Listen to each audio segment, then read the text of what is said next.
Halo Sobat BMKG, hujan dengan intensitas sedang hingga lebat seringkali terjadi di beberapa wilayah di Indonesia dalam beberapa hari terakhir.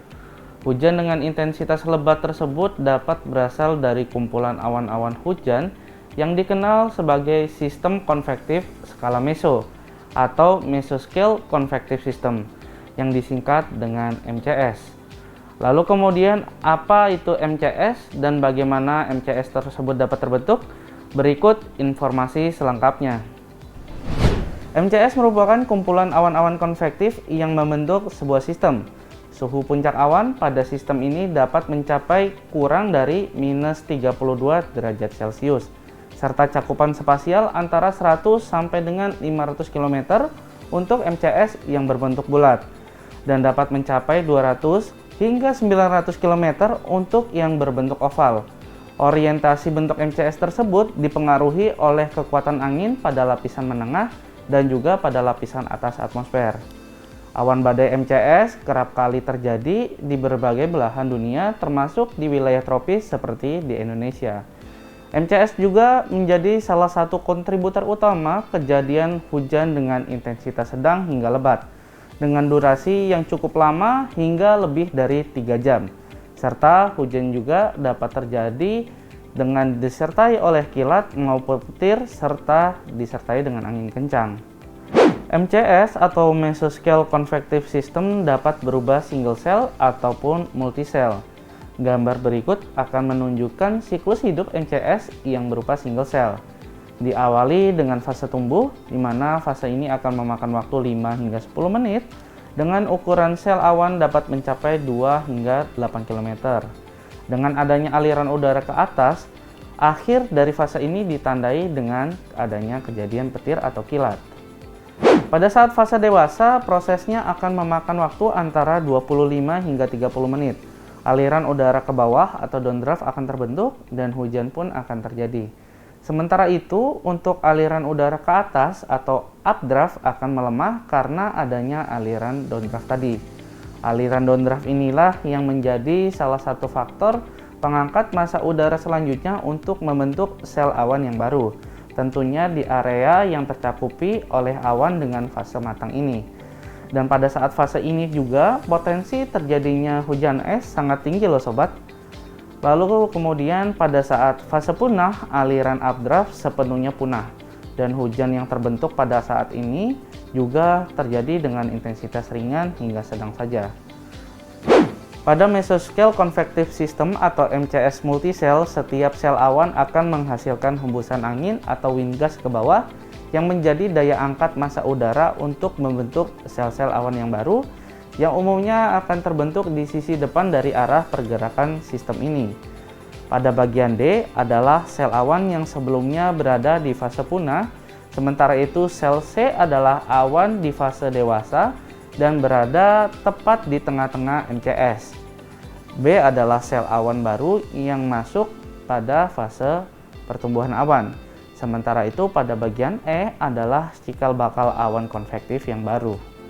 Nah, pada perkembangan sel-sel awan baru ini dapat lebih cepat dibandingkan pertumbuhan sel induknya. Bahkan jika proses pada tahapan ini terjadi dalam waktu singkat, multisel MCS ini dapat tumbuh menjadi supersel yang ukurannya cukup besar. Nah sobat, berikut merupakan beberapa faktor yang dapat memicu terbentuknya Mesoscale Convective System atau MCS. Yang pertama adalah adanya pemanasan di permukaan yang cukup intensif yang terjadi pada pagi dan juga siang hari. Pertumbuhan MCS yang dipicu karena faktor ini umumnya terjadi di sore hingga malam hari, di daratan atau di sekitar wilayah bertopografi pegunungan. Lalu kemudian yang kedua adalah pola sirkulasi siklonik yang dapat menginduksi adanya pertemuan angin atau konvergensi di wilayah sekitarnya. Konvergensi tersebut dapat mengakibatkan pada pengangkatan massa udara serta peningkatan beda angin antar lapisan atau wind shear yang dapat mendukung terjadinya proses konvektif dan terbentuknya awan hujan dalam durasi yang cukup lama. Termasuk di beberapa hari terakhir ini, BMKG mengamati adanya sirkulasi kembar atau twin vortex yang teramati di Samudra Hindia sebelah barat Sumatera. Pola angin seperti ini bertahan cukup lama dan mendukung terjadinya pembentukan awan badai MCS di beberapa wilayah seperti di sebagian besar Sumatera, pesisir barat dan juga selatan Kalimantan, Laut Jawa bagian barat, serta Jawa bagian barat dan juga tengah. Hal tersebut juga turut berkontribusi terhadap peningkatan potensi hujan dengan intensitas sedang hingga lebat di wilayah-wilayah tersebut. Nah sobat, lalu dampak cuaca seperti apa saja yang dapat ditimbulkan oleh awan badai Mesoscale Convective System atau MCS ini? Yang pertama adalah pada saat fase matang, awan badai dari MCS ini dapat menghasilkan hujan lebat yang dapat disertai kilat maupun petir. Lalu yang kedua, berpotensi terjadinya hujan es. Yang ketiga, terjadi penurunan suhu udara di area sekitar MCS akibat dari aliran udara ke bawah atau downdraft.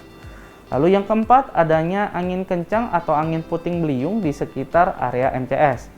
Yang kelima, terbentuk kabut untuk wilayah-wilayah pesisir pantai.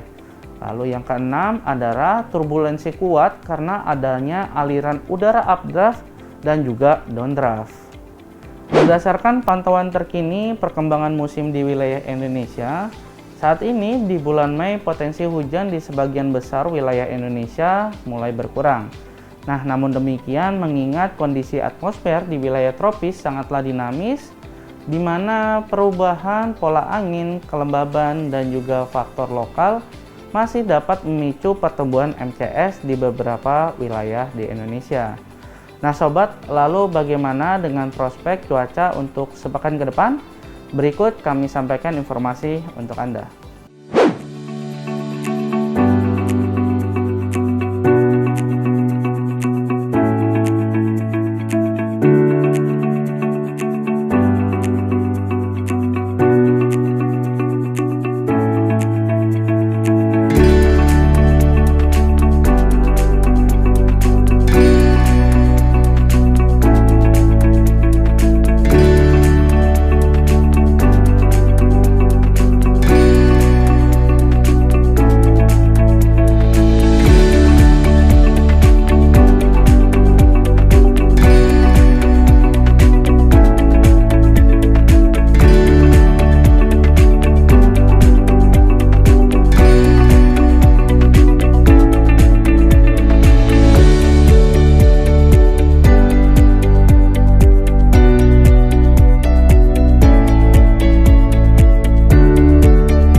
Demikianlah sobat prospek cuaca untuk sepekan ke depan yang dapat kami sampaikan.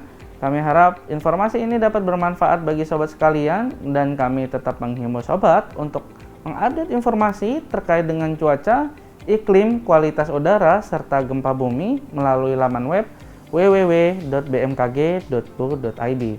Serta sobat juga dapat menghubungi call center kami di 196. Jangan lupa pula untuk mengikuti akun media sosial kami di @infobmkg dan juga mendownload aplikasi Info BMKG yang telah tersedia di App Store maupun Play Store.